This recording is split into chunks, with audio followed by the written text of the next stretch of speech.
Welcome to all of you. So my name is Kathleen Fowler.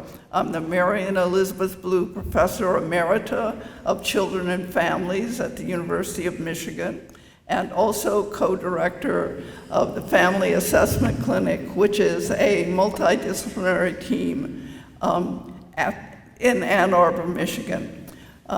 So today what we're going to do is, we're very fortunate to have two people here whom we call authentic voices.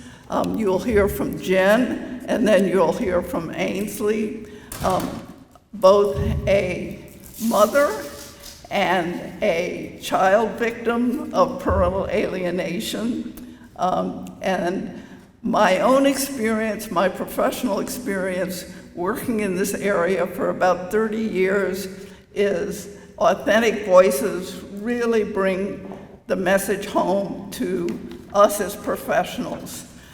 We can't really appreciate the potential trauma from parental alienation without hearing from authentic voices. So what I'm going to do is give you a brief overview, probably briefer than I anticipated because of the delay here, there we go, all right.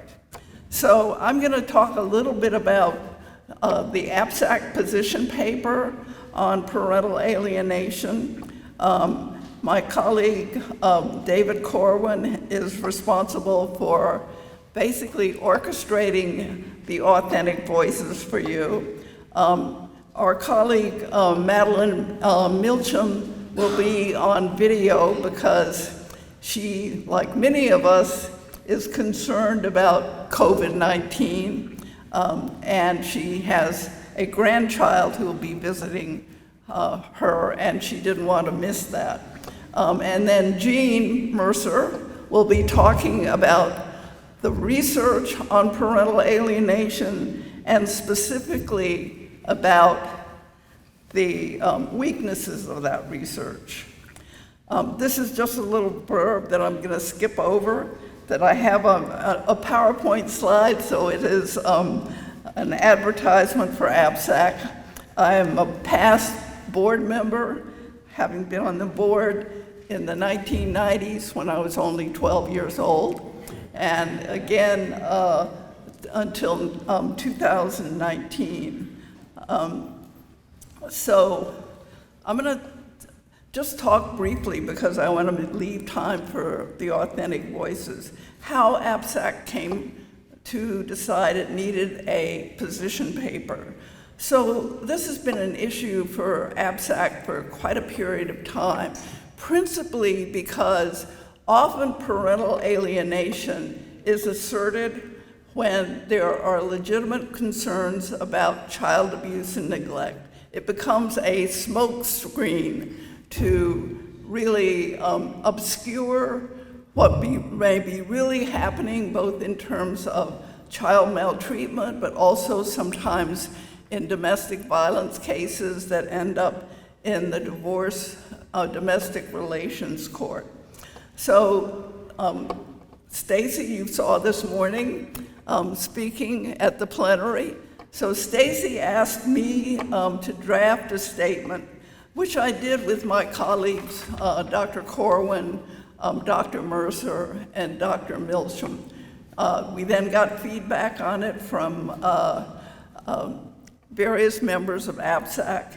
Stacy reviewed it, and it was accepted by the APSAC board in January of 2022.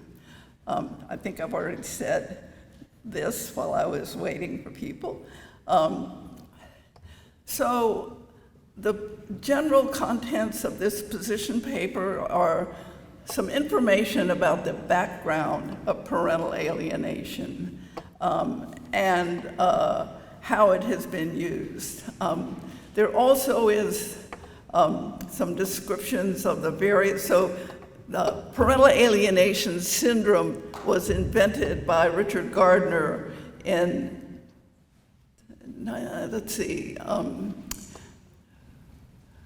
1986, I believe. It's undergone several revisions, and it's currently often used to assert that a parent is alienating a child from the other parent, and all the comments about and assertions about maltreatment or domestic violence are untrue. ABSAC's position is, first of all, child safety takes precedence over, parental rights, the right to having a relationship with both parents. Child safety is the first priority. Secondly, ABSAC is advocating for professionals who are evaluating allegations of parental alienation, allegations of child maltreatment, and allegations of interpersonal violence in divorce custody cases need to consider multiple hypotheses why children may express either resistance, refusal, or fear of contact with a parent. And then finally, the ABSAC position paper describes some of the fundamental weaknesses of the parental alienation explanation. So I'm going to actually turn the slides, or turn David's computer over to Jen. I'll trust David to come up here and find her PowerPoints, because I think this is more important. You can, by the way, I put the PA statement, ABSAC statement, up on the website, so it's there along with my PowerPoint slides. Okay, so thank you. And the statement is also with all the rest of the policy and position statements of ABSAC, so there's another way to find it. And so our next presenter is Jen Betts. Jen is a substitute elementary school teacher, and it was actually through Jane Mercer that I learned about Jen, and she'll tell you more about her case. And she's very generous and very fortunate in that most parents in this position can't talk. They are caught up in a system that if they speak out, they can be punished, they can lose their relationships with their children. And so I'm very happy that Jen is able to talk to you today. Thank you. I am Jen Betts. I am a mother of two daughters. Chloe is nearing the age of 17, and Olivia just turned 14. And we have been fighting parental alienation since 2018. That's the first time I ever heard it, was in open court. I have had over 60 court appearances. I don't want them. I don't want to go. I've asked for mediation. I've tried to resolve every motion filed. I have asked to mediate outside of court. Our total court costs are currently over $150,000. And that is ongoing. Until my girls age out, there will be no end for this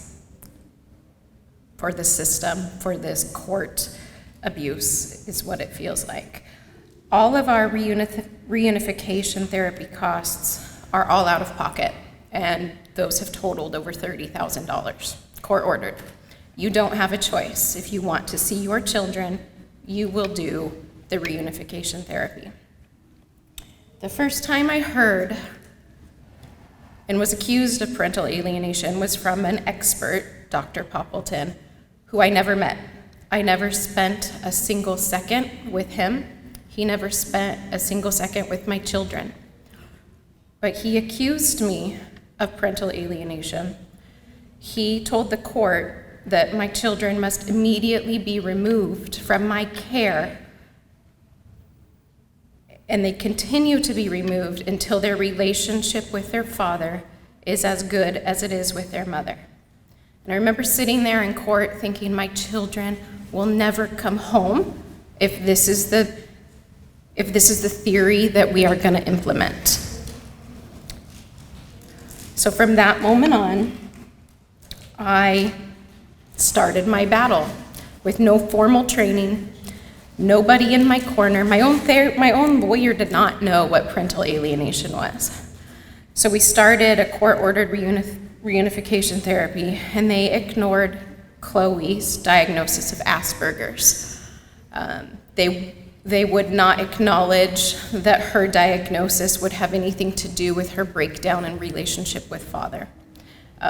She doesn't like to be physically touched. She doesn't like to have certain things happen. She doesn't like certain foods. We all know what Asperger's is in this field, and that was dismissed by these reunification therapists. And the threat therapy started. You can only see your children if you agree to. You agree to write down your guilt on a piece of paper. Tell us what you're guilty of. I remember fighting with this counselor. I don't know what parental alienation is. Tell me what I did wrong.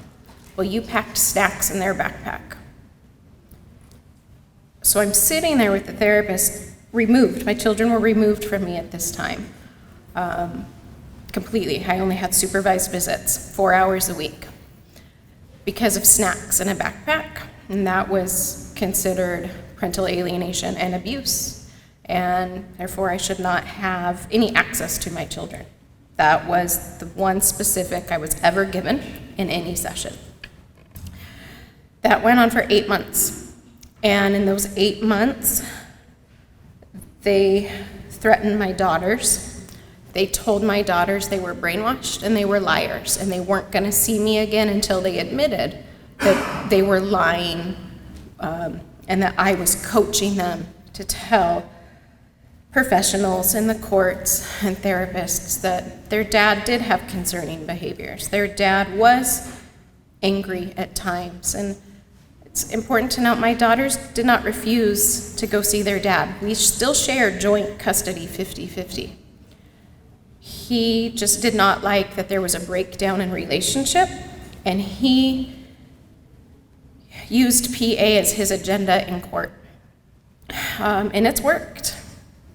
So threat therapy was very harmful to Chloe. She started to self-harm, she started to cut, and she became suicidal. And these therapists did not take it seriously. Again, it was coaching by the mom. It was manufactured by the mom. Even though I only had 4 hours a week of supervised visits, I was responsible for encouraging her to cut herself, and the suicidal thoughts and ideations weren't real. But Chloe was found with OxyContin stored away at 11 years old in a bag under her pillow. And that was denied by father, as that I gave it to her and I coached her to pretend that she was suicidal, completely ignored. After this 8 months of threat therapy, I stopped playing the game. There was no end in sight with parental alienation therapy. It goes on until the children age out, and my lawyer's advice was, you go along to get along.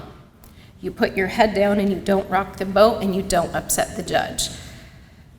Well, I was done with that, so I got a hold of the board, an organ of psychologists. I asked them what their stance was on parental alienation, and they do not acknowledge it. So I went to my last session with Michael Alter, and I confronted him and saying, if your board does not recognize this as a therapeutic process, how are you going to treat me and this family in a successful way? what is your standard of care? Tell me what that is. And he couldn't. So that was my last session. Weeks later, the girls were returned to my care, just miraculously. Came home. If I was so abusive, they want to criminalize parental alienation, and they want me to become the abusive parent and have me removed. How were my kids just removed and then brought back to me within weeks of him being taken off the case? So Dr. Head was court-ordered after we agreed to resume 50-50 joint custody. She met my daughters 3 times in the year of 2019. By January 2020, another motion was filed for Family Bridges and for my ex to have sole custody, where I have 0 supervision of my daughters. Or not supervision, I have no visitation, not even supervised. Court trial started in October 2020, and it resumed in March, where I was granted sole legal custody. And that was my turning point. I went from defending these accusations to advocating for my family, and I am very outspoken. The courts do not want me to be outspoken, but we have to have a voice. So I refuse to have our court records sealed. Everything is public.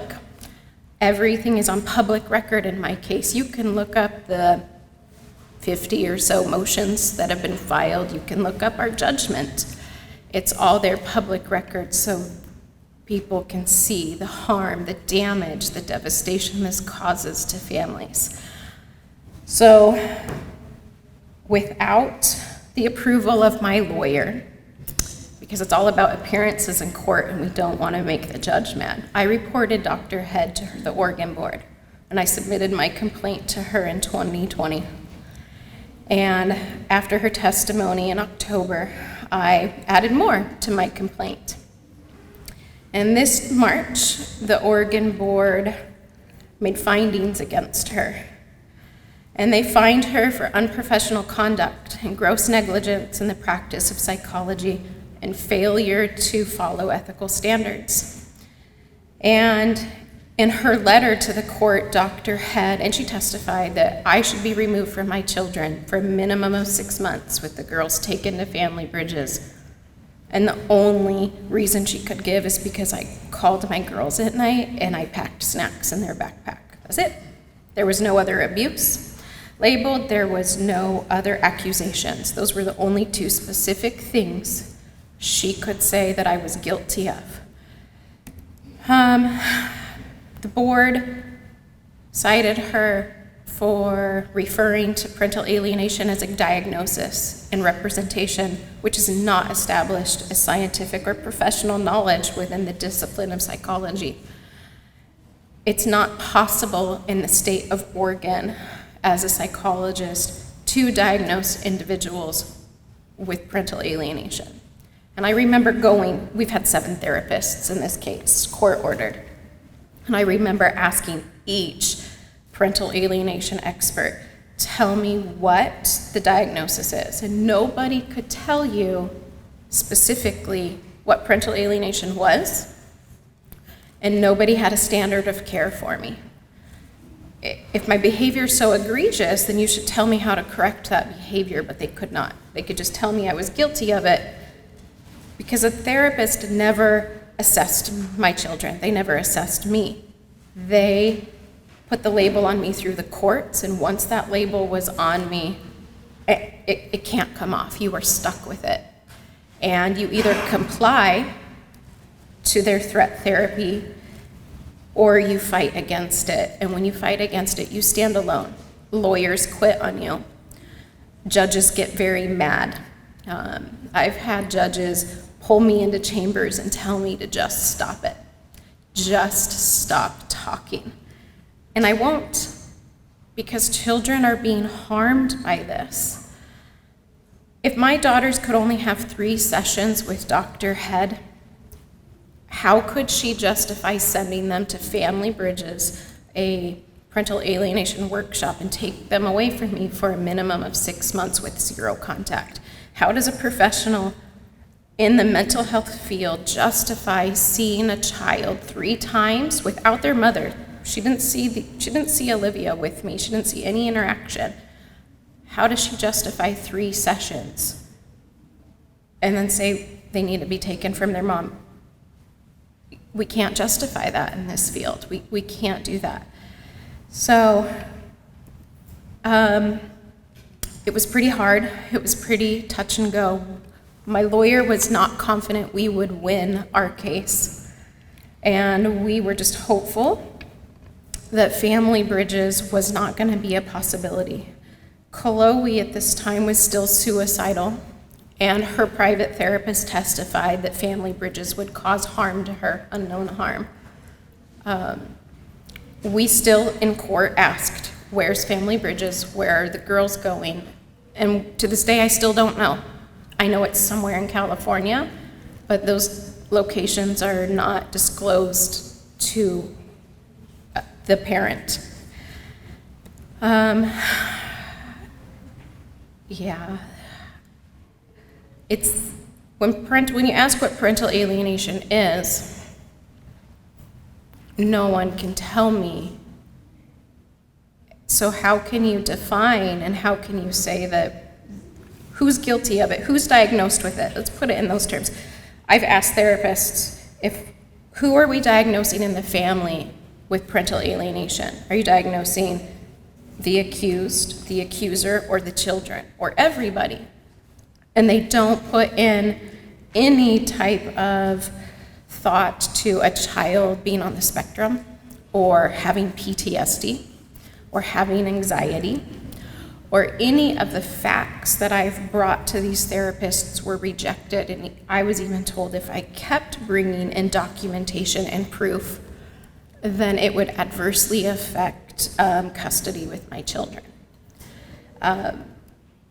So if you want to look up Dr. Head's findings and the board's findings on Dr. Head, you can search, you just Google Oregon Board of Psychology, and the report is public, and you click on content for consumers, and you enter in Jacqueline's Head name, and her lovely report. It's very thorough, and it's been a validation for me. And this is Judge Casso's, this is in his ruling, so this is public record. He made a comment about Family Bridges after a 4-day trial, and he comments that Family Bridges attempts to cure or treat the harmful effect of alienation through education and alienating the preferred parent. But if the court accepts the premise that parental alienation is harmful, then it must, by the same premise, find that Family Bridges process to be harmful. I had a judge, my second judge got it. He got the parental alienation and the Family Bridges workshop, because it's not mental health. They call it educational. I believe it's not licensed. It's harmful. It's harmful to these children. So I hope that everybody can just take a step back when the parent is being accused of parental alienation and look and say, is this a real thing? Well, define it. We can define what autism is. We can define what personality disorders are. We can define what PTSD is. But how do we specifically define what parental alienation is? It should not come from a lawyer, and it should not come from a court.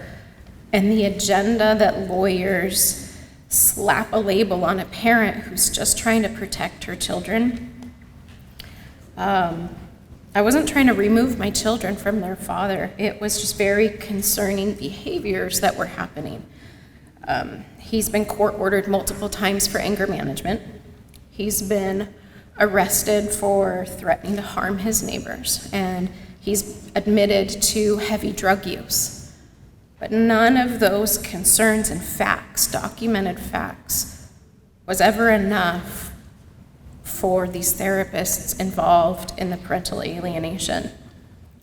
And to this day, my daughters, they're the most affected. I'm an adult and I can find my resources and I can find therapy. My daughters refuse therapy.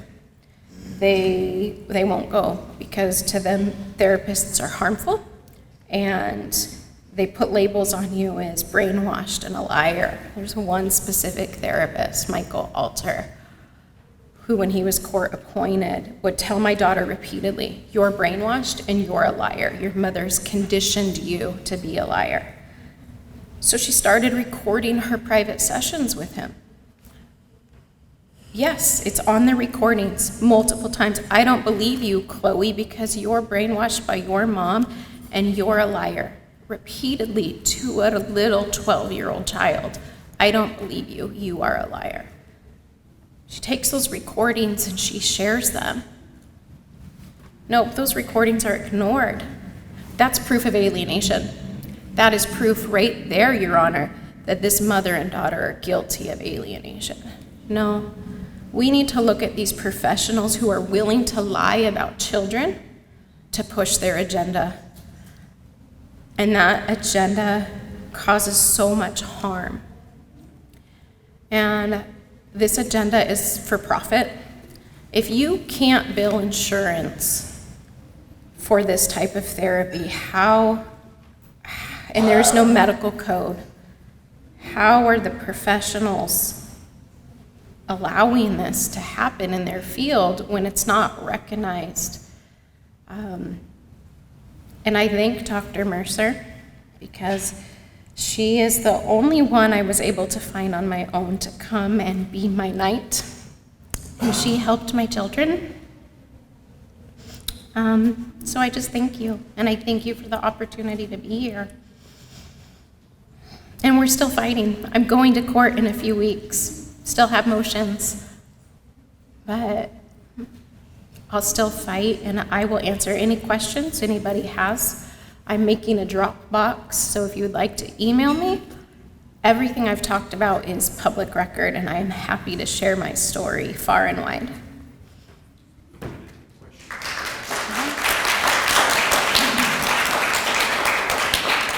Our next presenter is going to be by video because she's not here in New Orleans.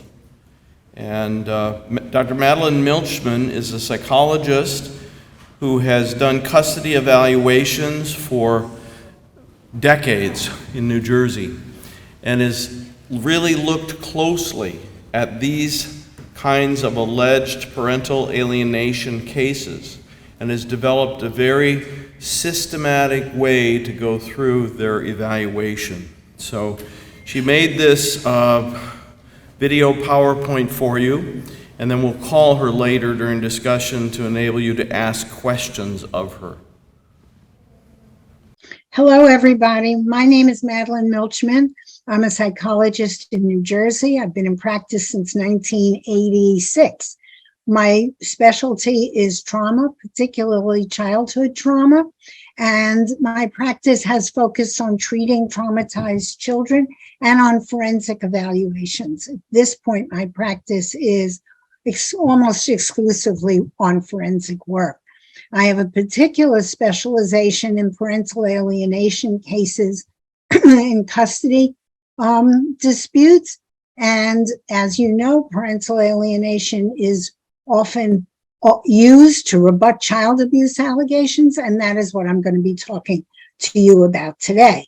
We're going to talk about how to identify causes of parent rejection when abuse and alienation are alleged. So I'm going to tell you the nightmare prototypical custody case scenario, and then we're going to go forward into the questions that are pertinent today about identifying abused children and differentiating them from alienated children. So in the prototypical case, the child makes an abuse allegation to one parent about the other, and the accused parent denies abuse and blames the confiding parent. "I never did anything. She or he is putting ideas in the kid's head." The case goes to Child Protective Services. The child does not make an adequate abuse allegation. It goes to forensic interviews, no adequate abuse allegation.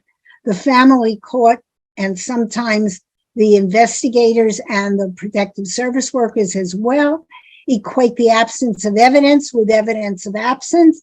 They say no evidence of abuse means no abuse occurred, and the court orders a custody evaluation to assess both allegations, the abuse and the parental alienation.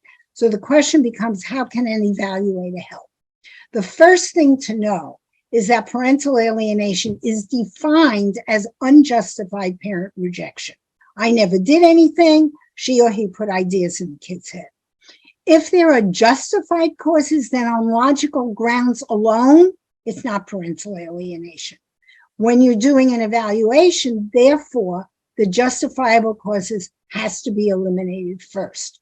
The justifiable causes that I'm going to look at today are abuse, usually sexual abuse, psychological maltreatment, and adverse or bad parenting.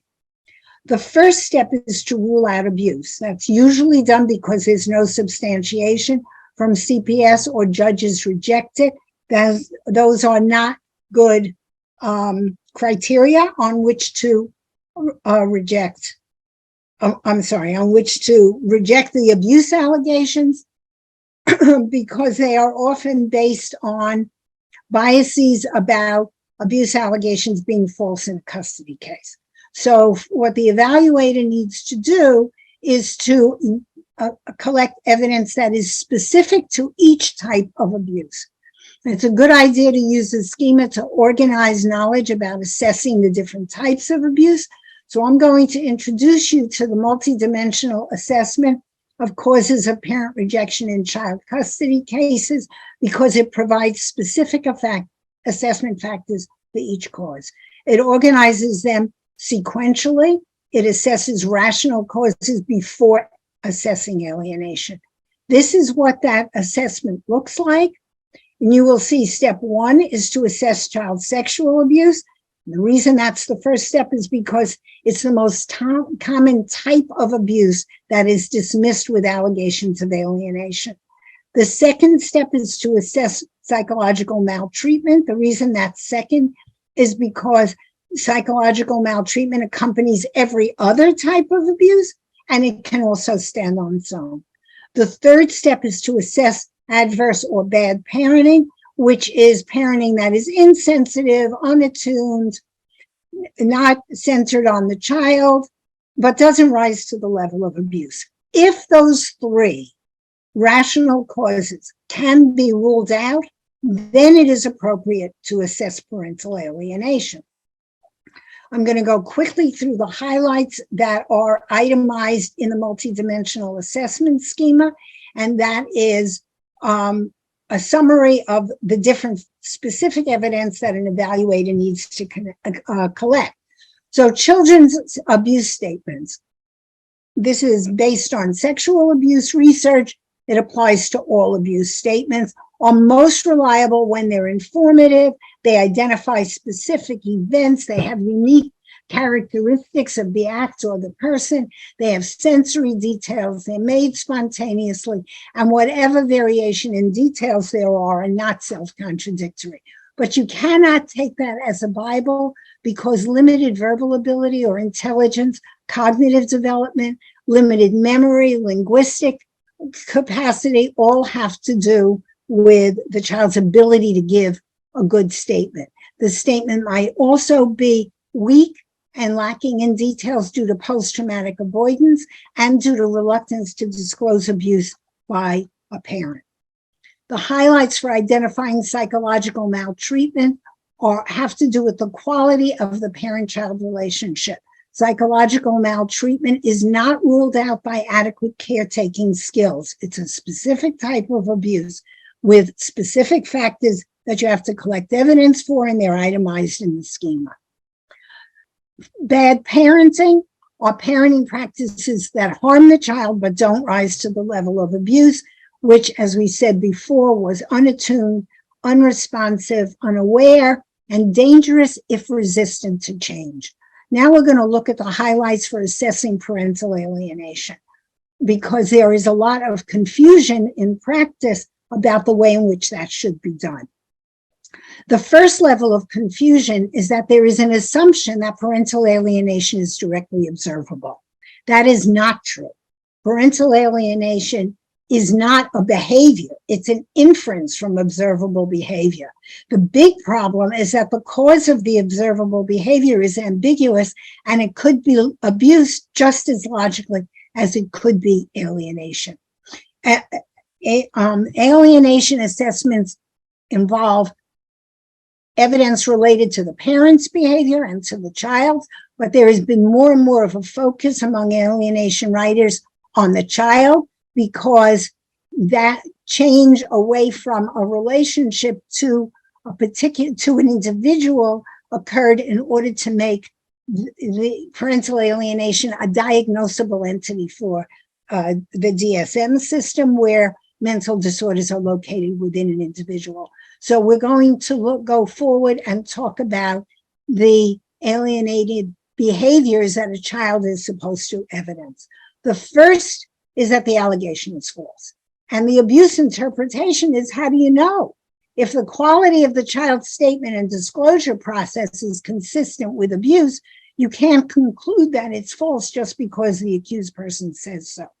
The second factor is that the child gives frivolous reasons.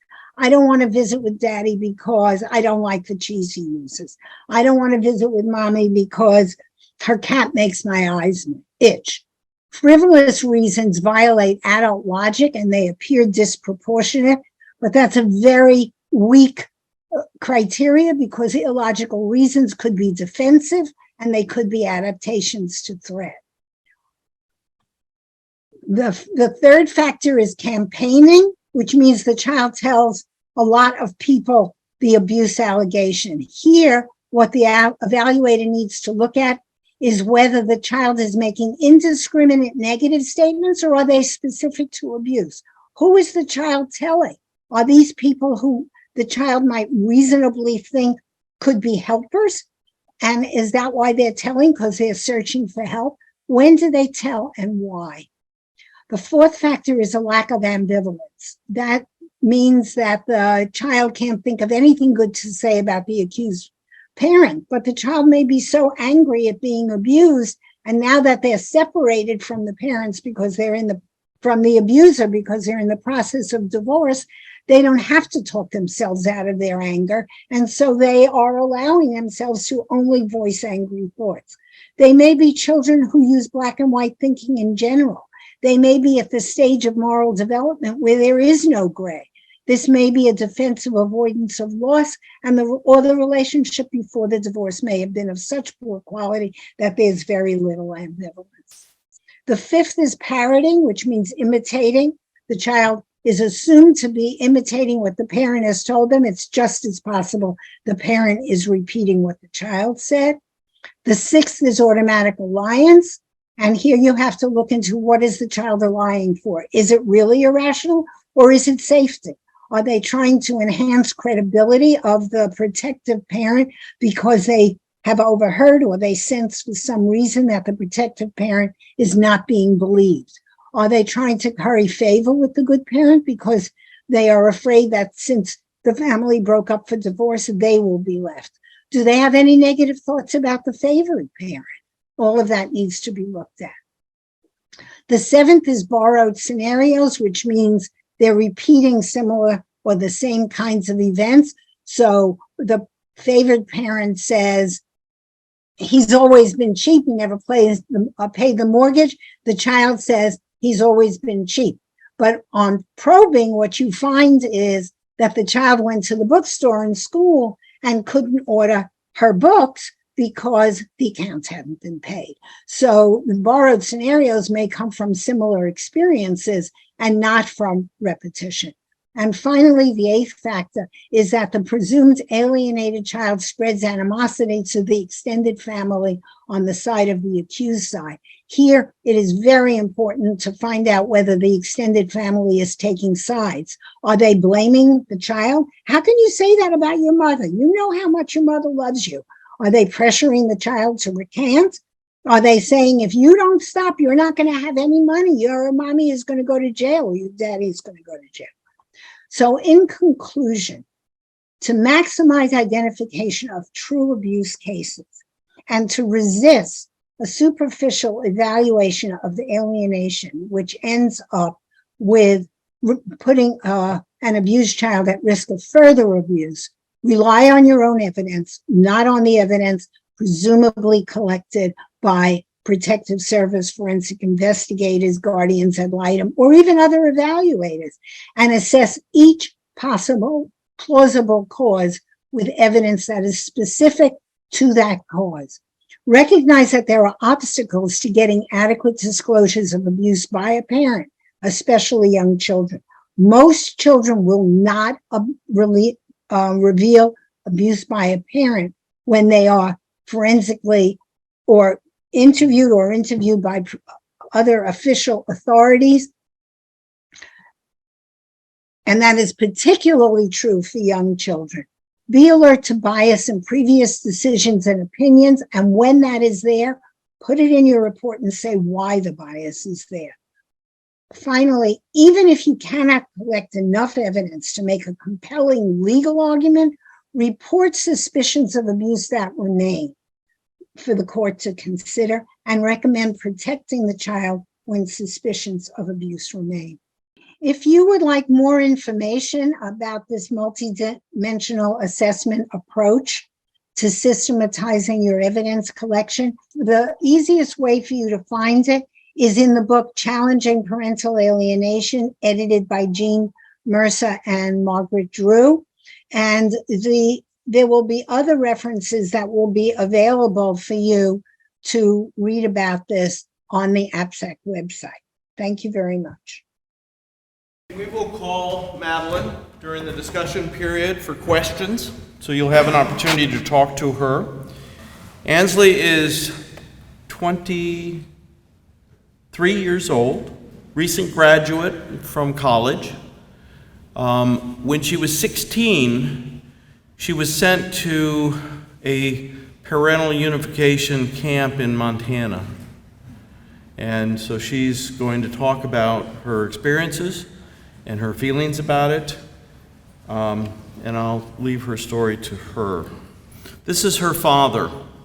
He couldn't be with us, so what he did is he made a brief video to speak to you about his view of what happened. Hello, my name is Matt. I live in South Carolina, and I wanted to address you today to give you a couple of pieces of information that I can assure you will be helpful. If there's nothing you take from what I have to say in these few minutes, I hope you take one thing away from this. This whole process that these draconian style therapists involve themselves in across the country with these reunification camps, which they do at the family court level by getting some of these rogue judges to grant them this power, usually in temporary orders. None of it has anything to do with any national data that supports it. None of it has anything to do with any national or state regulation.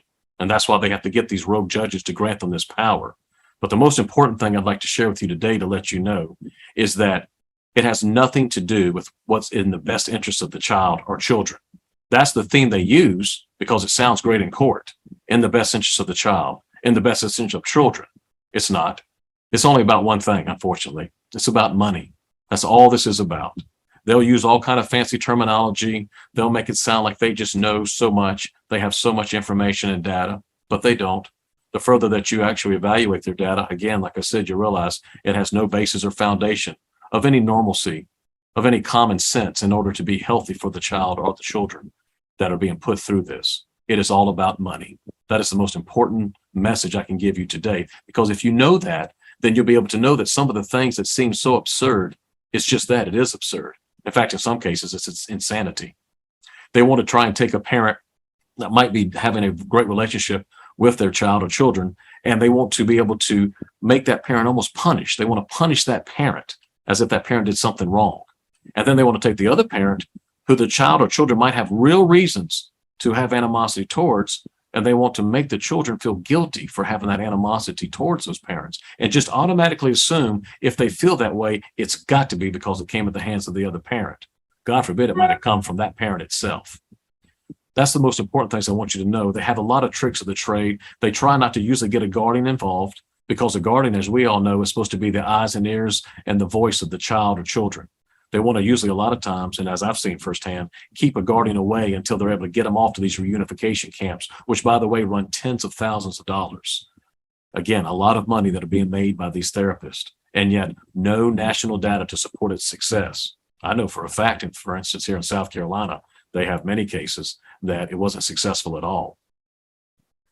Across the nation, more of us are starting to come together to be able to let people know what's going on and how the children, not only of South Carolina, but how the children across our nation are being used by these, again, charlatan-style therapists that use these fancy terminologies, the family paradigm, parental alienation, the chosen parent, and they show these different tapes sometimes in one particular case of Hitler, and they'll show the children Hitler and how he brainwashed the nation, and they'll say, that's what your parent did to you. Just these awful things that they try and do. And luckily, my children, who are now adults, were strong enough to be able to wade through that and see the foolishness of all this stuff.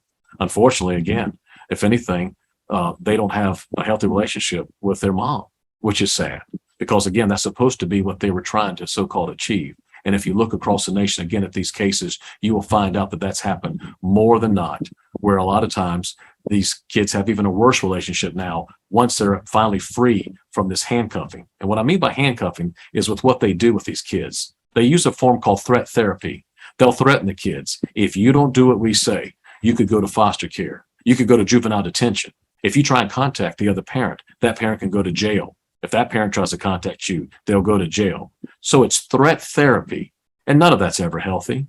We're not in Cro-Magnon times here, but that's how they try and treat this stuff. They try and scare the hell out of our kids, in order to try and get their way and to try and get the so-called results that they say they get. I wanted to share a few of those things with you to let you know you're not alone. I hope that you are able to understand some of the things that I'm saying in order to be able to look out for it. I want to let you know there is light at the end of the tunnel.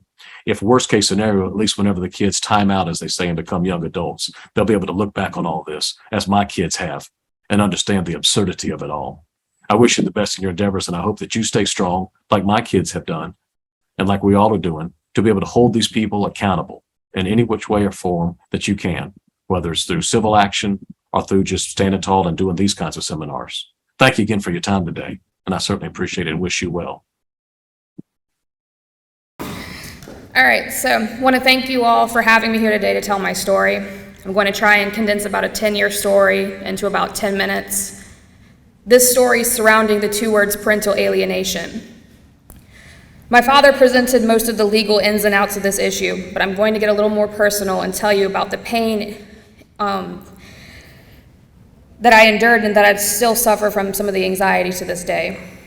You may think that he sounded precise or even spirited, and he has every right to, and this nation should be furious as to what is continuing to be allowed to happen. So let's start from the beginning. Growing up, I felt like I was a part of a happy family. By the time I turned 8 years old, I had learned that my parents were getting a divorce. My mother had had an affair and had torn our entire family apart. They split the time with my brother and I 50-50. 1 week with Dad, and the next week with Mom.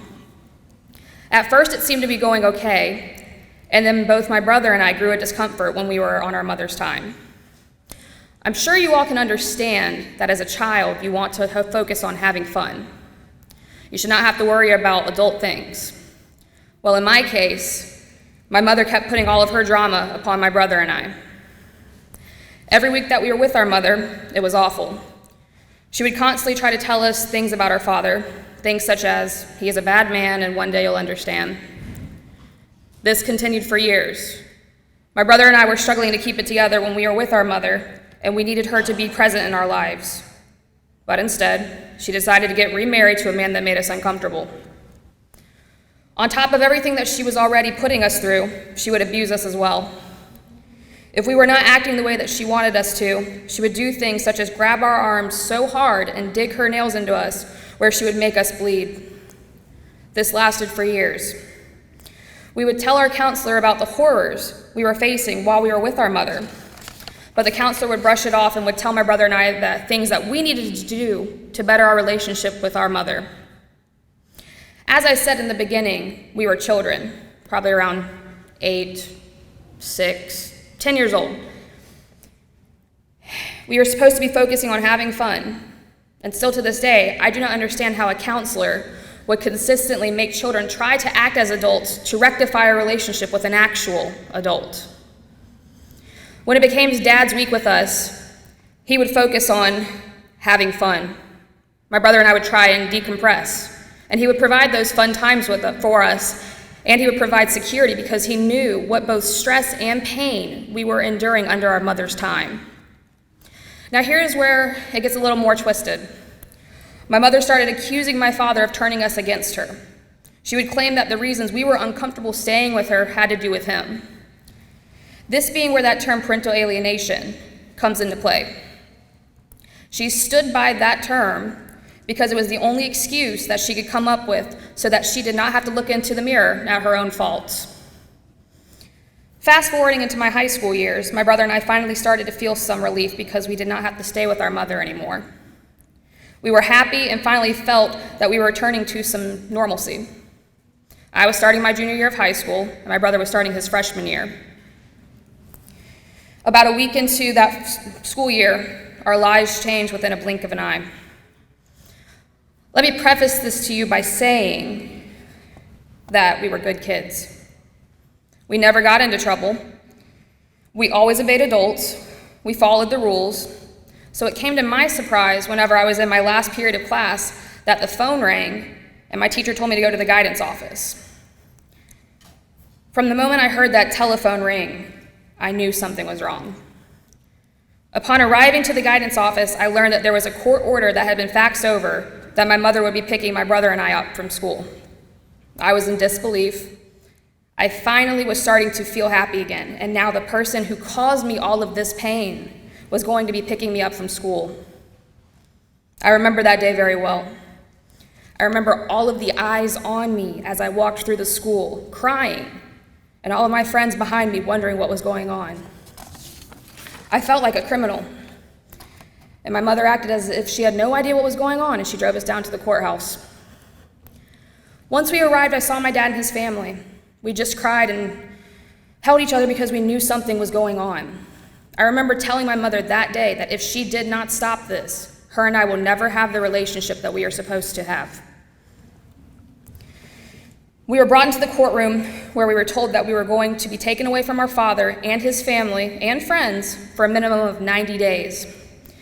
If we reached out to any of them, they would go to jail, and my brother and I would end up in either juvenile detention, a foster home, or a group home. From the looks of these terms, you would think that my father had committed a serious crime, right? Wrong. They used that term parental alienation as the reason for all of this happening. They tried to say that my father had alienated us from our mother, and that was the reason that we were being taken away. Oh, and by the way, the people that they had back up this whole thing were the same people, the counselor and her colleague from years back. We had not even talked to this counselor in years because of the dislike we had for her. We had a new counselor on the scene with us who actually was trying to hold my mother accountable for some of the things that she was doing. So it made no sense as to what reason the testimony from people we'd either never talked to or had not talked to in years were determining our fate. I did not even get a chance to say goodbye to most things. I was not allowed to go home one more time and collect my things. I felt like I was being taken away to prison. All of this happening while my mother continued to play dumb. We started having to see those counselors, actually a new counselor, who come to find out worked with the other counselors. And she wasn't nice either. She continued to threaten juvenile detention and foster care for my brother and I. She also told us that we were constantly going to be watched and that my phone would be scanned occasionally. We were not allowed to argue with our mother or act out, or we could end up in juvenile detention or foster care. Let me pause right here to remind you all that this was not happening because my brother and I committed some outrageous crime. All of this was happening because of that parental alienation claim, which, to remind you, was never even true. But this is what happened. This is what we had to go through for 6 months. The entire 6 months that we were taken away were miserable, but that first month was terrible. I was going through so much paranoia and anxiety that I could not even think straight. I used to be the funny friend too, always bringing laughter out in everyone, but I felt so out of place.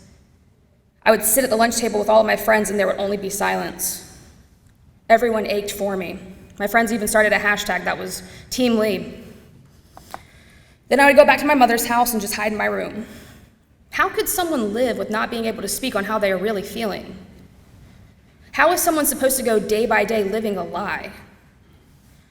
I can tell you right now that it was probably one of the most painful things I've ever felt in my entire life, which prompted me to start writing.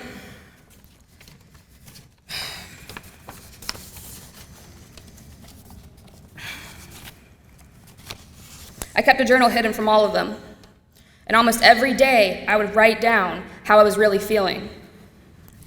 Then I would date it and timestamp it because, come to find out, my mom and the counselor were telling everyone that we were doing good.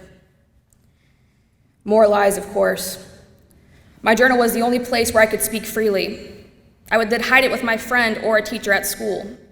I would be so scared that they were watching me when I was at school on the cameras that I would hide my journal under my arm and then under a cardigan and try to walk normally through the school so that no one would suspect anything. I also would tear out the pages behind my journal entry so that they could never trace the imprint of my writing back to me. I would then take those imprinted pages and flush them down the toilet. Like I said, that first month was terrible. We would have weekly visits with the counselor, and about a month into it, we got even more bad news. It was the evening, and I was sitting in the room with my mom and the counselor where I was told that in less than 12 hours, we would be boarding a plane and we would be flying across the country. We would be going to a reunification camp. Now let me say this. We were going to be taken out of school for this program, and we were being forced to go against our own will. I was not allowed to tell anyone that I was going either. For them to do something so cruel and unusual, knowing how scared to death my brother is of planes, says it all. But again, remember, this is all based on that parental alienation claim. So we were flown across the country and attended that camp and felt even more uncomfortable than we were already feeling. My mother, her husband, the counselor, my brother, and I all had to go on this trip together. They took the phone out of our hotel room and took my phone from me, probably so that we could not call anyone for help. For 3 days, we sat in this office where we had to watch videos such as children saying they were sexually abused, but they were lying because someone made them think that way. We were forced to watch videos of Hitler and other psychotic videos like that. And this happened for 8 hours every single day. It was so uncomfortable and gut-wrenching. It felt like they all thought something was wrong with me. I kept reiterating to them that I wanted things to go back to normal. And they would look at me and tell me that this was my new normal. We got back to South Carolina, and for about another 5 months, I lived in agony. My grades dropped. My mental health was the lowest it could have been. I gained 30 pounds, and I just did not feel like myself. Finally, in February of 2015, my life was given back to me. And we started going back to my dad and doing the week-on, week-off thing again. My journal also finally came to light, and all of the lies that they spread were quickly debunked whenever they tried to say, still, that things were okay. Once again, things started going wrong with my mom. And finally, I was allowed to say how I was really feeling. By the time I reached the age of 17, I had sought out how to emancipate myself from my mother's care. I was told in the state of South Carolina that when a child reaches the age of 17, they are legally allowed to do as they please. I walked out of my mother's house and I've never looked back. Here I am 8 years later. I'm 23 years old. I'm a recent college graduate. I have no relationship with my mother, and I'm going to continue to spread awareness about the flawed term of parental alienation. I will leave you today with a couple things. One being that camp we went to for those 3 days, I learned was $40,000. Let me repeat that, $40,000 for those 3 days, which by the way did absolutely nothing for us except make us resent our mother even more. But that is what this term parental alienation is. It's a loophole for quick payouts and ways to take children away from their stable situations. Some are not as lucky as my brother and me. Some children are a lot younger and a lot more vulnerable. In one case, I learned that a teenager actually committed suicide because no one would believe him. and they had used that parental alienation claim in that situation as well. So, we can continue to ignore these children and watch more get hurt, or we can stand up against this. We can stand up against this callous issue, and we can start breaking code silence. So be that change and stand with me as we continue to fight the good fight. Thank you.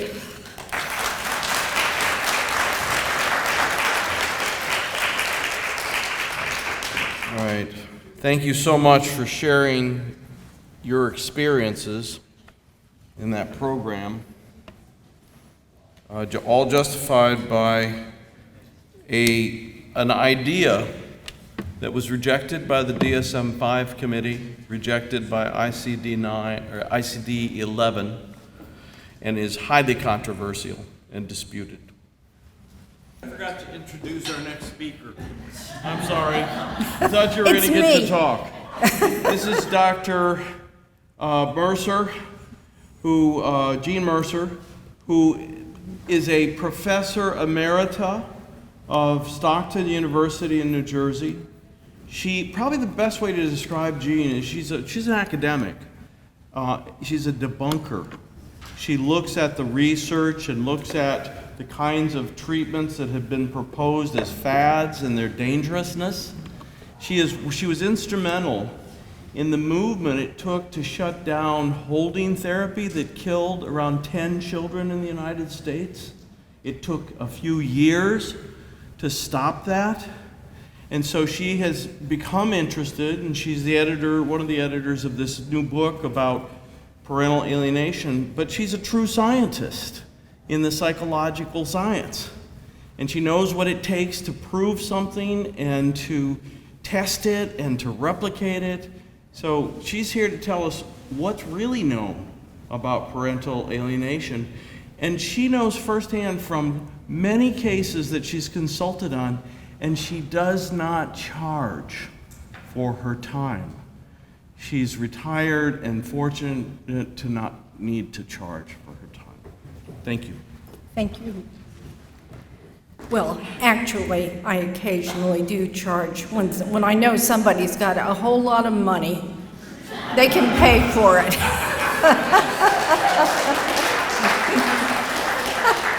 But of course, most of the people involved in these cases do not have a whole lot of money. So, now you've heard two people here, our authentic voices, talking about their time in the courtroom and the way the courts acted on their cases.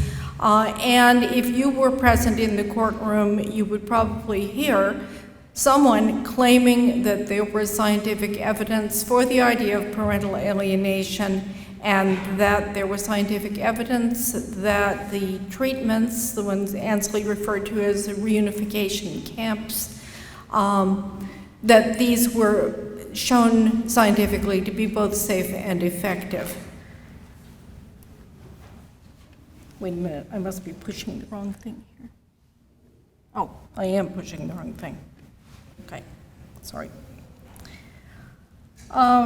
If you look at the writings or the testimony of proponents of the parental alienation idea, you're going to see that they claim that there are hundreds or even thousands of empirical studies on this topic.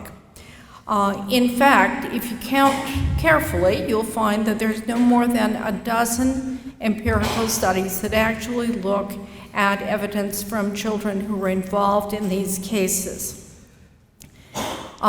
If you are paying attention to the claims of evidence for parental alienation, you'll certainly come across a study which is commonly mentioned by the authors Klauer and Rivlin, and this is often presented as being a study involving 1,000 participants. Well, it isn't. It is 1,000 case studies which have been added together.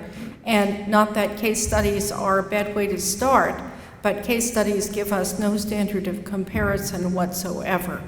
And that is certainly characteristic of many of the studies that we find presented as evidence for the parental alienation concept and for their practices. In spite of the fact that Clower and Rivlin were not able to, or at least didn't, describe their methodology or their means of data analysis or anything else, nevertheless, they concluded that the children in these cases had been brainwashed by the parent. We will also see, if you look at the evidence that's presented in court, publications by Amy Baker and her colleagues, which are claimed to provide empirical evidence supporting the parental alienation concepts and practices. Those studies were all done on adults, not on children. These were studies that were done, for example, by advertising for adults who would be willing to talk about their childhood experiences, and then extrapolating from the reports of those adults to conclude that children who are actually involved in the parental alienation cases right now are having exactly the same experiences. Now, probably one of the most important kinds of research that is discussed with respect to parental alienation is the safety and effectiveness of so-called reunification therapies. By the way, some of you, at least older people, may be accustomed to the idea that when we say reunification therapy, we're talking about taking children who have been in foster care and reuniting them with their biological families. That was certainly the original meaning of that term. But reunification therapy is nowadays used by parental alienation advocates to describe the kinds of treatments that are done, the kind of thing that Ansley was describing, where there is an effort being made to cause the children to become more positive in their relationship with the rejected parent. There are studies that have been published about the reunification therapies and their outcomes. These studies are very weak indeed. Of course, they all conclude that they are safe and effective, but when we look at them carefully, we'll see, for one thing, that none of them involves any kind of comparison or control group. We're looking simply at before and after studies. We also have the point that Madelyn Milchman was talking about, that all of those research attempts are severely handicapped because there is no established protocol for identifying whether parental alienation is present, much less for quantifying it so we would even know that there was less of it at the end of the treatment than there was before. I also want to point out that a number of claims that are made, for example, that the most recent one is that, in fact, parental alienation is a matter of child abuse and should be considered to be equivalent to family violence and lead immediately to the removal of the child from the family. Claims like this are based on recycled and repurposed research on other topics. This family violence claim has been made over the last several years. It is argued to be research-based and is argued to support the idea that when you're looking at a parental alienation case, it is not a child custody case, it is a child protection case. And this, of course, puts it in an entirely different bailiwick. One of the most often cited articles presenting that argument is by Harmon, Kruk, and Hines in 2018.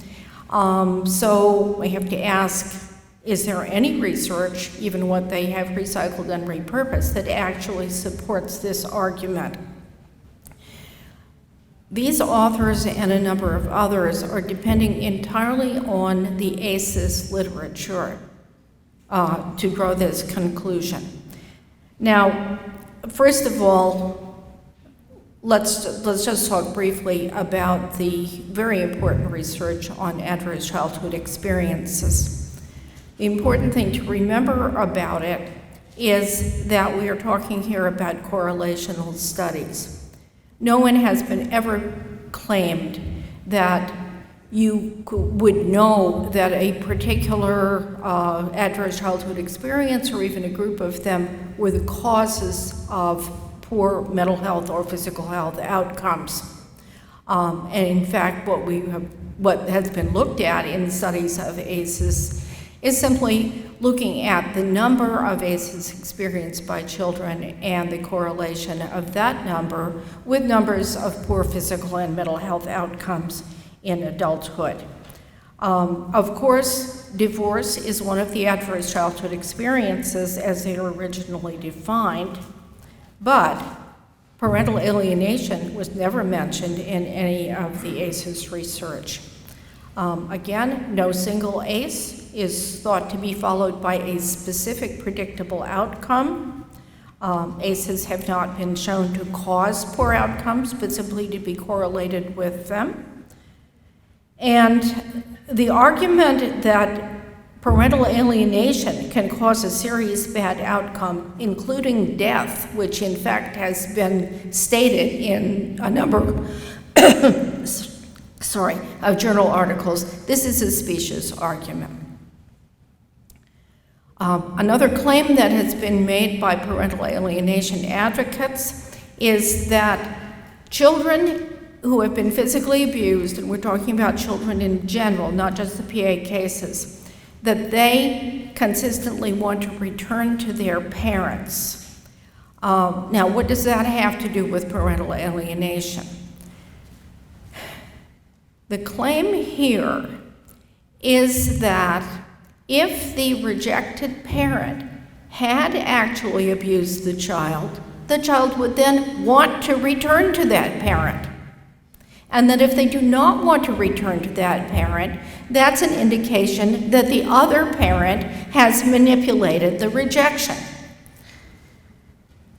I want to point out also that one of Baker's studies in this area has to do not even with adults who have been through various ACEs, but in fact, a survey of mental health professionals. She surveyed a group of people. They agreed with her, the ones that she surveyed, that abused children do want to go back to their parents, which we know from other research is not always true. And she then concluded from that fact, the survey, that parental alienation caused the child's rejection.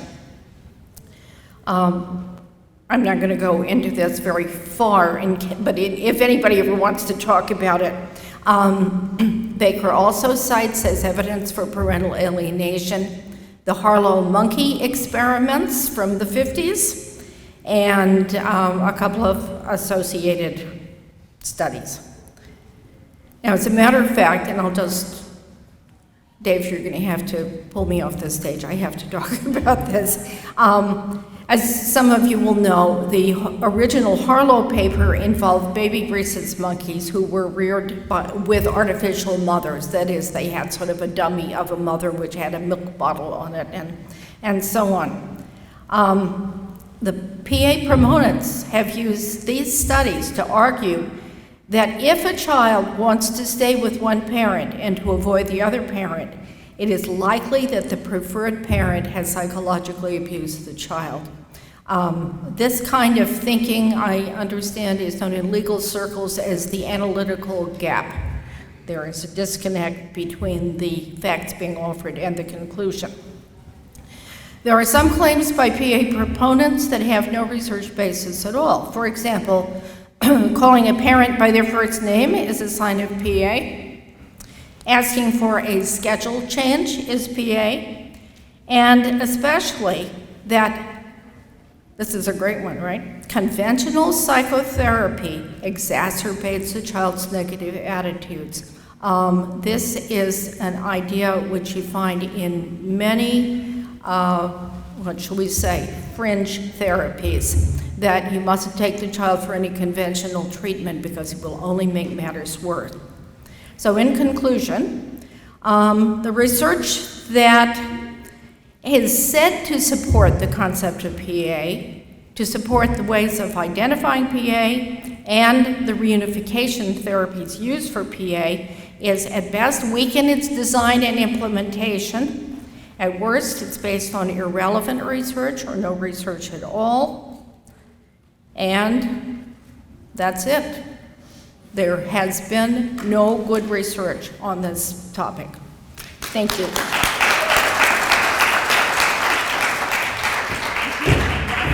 Thank you. Thank you. We'll have to take the microphone back. What we're going to do now, questions? So we have about 3 minutes for questions, Yes. but we need our authentic voices. Yeah, let's come on up here, but please ask your question while they're coming up. We're short. I appreciate this so much. It's the best one I've been to all week, and appreciate the authentic witnesses being there. I need apparently to read up some more on this. You're saying this thing called parental alienation doesn't exist, and the treatments for it are phone. Where does that leave us with when we have parents who appear to be using the children in divorces? What do we call that, and how do we deal with it? Can I say something? No. Go ahead. I'm gonna say something. Sure. Fine. Kathleen's going to say something. So think about what we do with high conflict divorces, which is we work with the family, with both parents, try to assist them in co-parenting, and work with the children, okay? So we already have the methodology for providing treatment, and there's no justification for sending the children off someplace with the parent from whom they, basically the non-preferred parent. Okay, Could I Dave. just add one thing Yeah. to that briefly? We should have said something at the beginning, I think, and that is that nobody here would claim that parental alienation could not happen. Right. People do all kinds of crazy things. Why not parental alienation? Our concern is that this term has become weaponized and is being used in cases where it is totally irrelevant. Sorry to shut you up, but Yes, exactly. That's a very important point. There are cases where parents do really bad things, and we've all seen them. But we don't have a magic formula or a diagnosis. This has been rejected. It's not been tested. It was developed, as Kathleen told us, as the antidote to sexual abuse claims by Dr. Richard Gardner, who never studied it. He just claimed it existed. So basically, present claims about it are based on quicksand. There's no foundation. There's none of the research that needs to be done to prove something exists. It can be validly identified and discriminated from other conditions, and we know the false, identification negative rates. Thank you. so questions for our authentic voices. Yes. Yes, ma'am. Kind of touching back on what was just said in regards to us that are dealing with the population of families that are going through contentious divorces, and there are some parents, like what you said, sir, that are doing bad things. But then also we have the other side of the house where it is being used as a weapon. Do you have any suggestions for us therapists that are dealing with this population on how to see the difference in regards to maybe the classic victimology, in regards to some children that are teetering between being victims and being born? What APSAC says is you first got to look at all those types of explanations that Dr. Milchman included in her presentation. The other possible explanations for why children might be avoidant or resist contact. And so it's hard. You've got to go through the heavy lifting. There's no magic, simple solution. We'd all like a simple thing, which is why this is so attractive and why the judges and the courts are so attracted to it. It's a simple solution to a very complex problem. APSAC's position is it's not a form of abuse And to prove abuse, you need evidence, direct evidence. We don't prove sexual abuse by a parent of a child because the child shows sexualized behavior. That's what this would be. So, David, I'm going to add something. So I'm really sorry that I didn't get to go through the PowerPoint slide, which identifies all the things that you should consider before probably you consider parental alienation. That's the etiology of this. Okay, go ahead. As a mother who's had over 7 therapists, my suggestion is you make a boundary with those parents that are being contentious and you stick to it. If you have a parent that's coming to you repeatedly, that's crossing your boundaries as a professional, as a mental health professional, you stand up and you stop the drama. And if you aren't going to play the litigation game, you are not going to be used as a tool to perpetuate their agenda in court. The mental health professional should be there for the children to help and to advocate. And parents will weaponize that to have professionals draw sides and to pull you into court. And it will get you to cross your boundaries personally and professionally. So if you create that boundary, that your voice is there to listen to the children. And maybe your boundary has to be, I won't speak for the children at this time because court is involved and it's contentious and you're making me choose sides. Just be a safe place for the children. Eventually that truth will come out, but the children in these situations need a safe place. We don't have to pick sides with the parents. We have to just harbor a safe place for the children where their words and their emotions and their feelings won't be used against them and twisted and churned. So that's the best advice I can give, is create a boundary and don't let the parents weaponize you to then later bring you into court for a he said, she said battle. Ainsley, you want the last word? Well, I mean, they have other questions. What I have seen, there is a group of therapists claim PA experts, and they charge often much more than the going rates in the community for the same level of expertise. One case I shut saw in David there, up. I reviewed, I haven't really looked at many of these, but that particular parent was under threat of sending her kids to another city for this kind of reunification therapy for $60,000. That the reunification therapist, who is the PA leader in this particular county, who only refers the children to PA therapists who charge 1.5 to 2 times the going rate. I mean, that should raise some concerns, but it's all secret. Because David, I'm going to give Ainsley the last word. Just finishing this up, and I'm sure, Jen and I and everybody will be able to answer questions, outside of this, of course, but kind of touching on everything, the best thing that you can do is listen to what the kids are saying. Instead of trying to have kids, like I said in my, speech and everything, instead of trying to have them act as adults and, try and reason with a parent or anything, listening to them and being a voice for them is what's going to be the most beneficial thing in all of these situations. Because I can say this, I felt like I had nobody on my side. So being there, being an advocate for these children is probably going to be the most important thing. Thank you.